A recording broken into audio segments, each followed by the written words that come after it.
Sir, मैं आपसे कुछ थोड़ी सी जानकारी जानना चाहूंगी जो कि आप हमारे व्यूअर्स को दे सकें। आज सब लोग हेल्दी लाइफस्टाइल फॉलो कर रहे हैं, एक्सरसाइज कर रहे हैं, हेल्दी फूड खा रहे हैं, प्रॉपर स्लीप का भी ध्यान रख रहे हैं।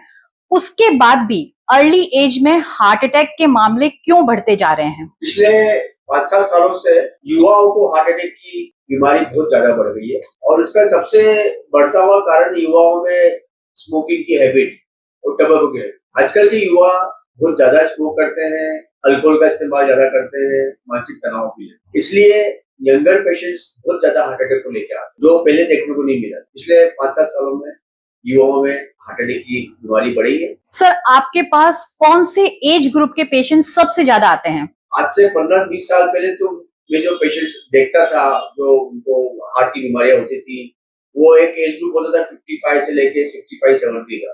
पर अब 30 से 35 साल के उम्र में भी कई पेशेंट्स आते हैं और हार्ट अटैक लेके आते हैं। उनकी एंजियोग्राफी होती है, उनकी स्टेंट लगाना पड़ता है बाईपास। सर, क्या बॉडी कुछ समय पहले ऐसे इंडिकेशन देना स्टार्ट कर देती है कि हमारे हार्ट में कुछ प्रॉब्लम है? हमेशा इंडिकेशन कुछ न कुछ तो मिलता है। बहुत रेयर केस में बहुत कम ऐसे इंसिडेंसेस होते हैं कि सडन हार्ट अटैक आया और मौका ही नहीं मिला। होता क्या है, हमारे पेशेंट्स इग्नोर करते हैं। किसी भी तरह का सिम्टम्स आ रहा है, घबराहट हो रही है, पसीना हो गया या एसिडिटी समझ के या गैस समझ के इसको इग्नोर करते हैं, 2-3 दिन निकाल लेते हैं। जब तकलीफ बहुत ज्यादा बढ़ती है तब आते हैं। तो मेरा सबको आपको यही कहना है कि आपको किसी भी इस तरह के असामान्य सिम्टम्स लग रहे हैं, कुछ भी एबनॉर्मल फीलिंग आ रही है, चेस्ट में पेन हो रहा हो या घबराहट हो रही हो या पसीना आ रहा हो, तो ना पास में कहीं नियरेस्ट पास में हॉस्पिटल में जाके ईसीजी कराएं।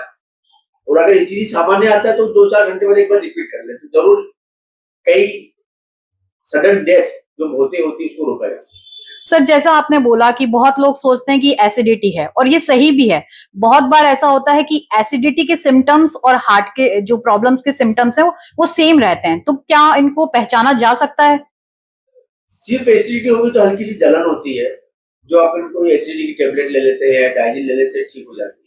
अगर डाइजिन लेने से या एसिडिटी की टेबलेट लेने से एसिडिटी ठीक नहीं हो रही है, तो हमें मानना पड़ेगा कि हमें कुछ प्रॉब्लम बढ़ी हुई है, सिर्फ एसिडिटी नहीं है। ये एक तरह का एंजाइना हो सकता है, जो हार्ट की नसें, खून की नसें जब चोक होती है तो इस तकलीफ या सिम्टम्स बताती है। तो ऐसे में हमें पास में नियरेस्ट हॉस्पिटल में जाके अपनी जांचें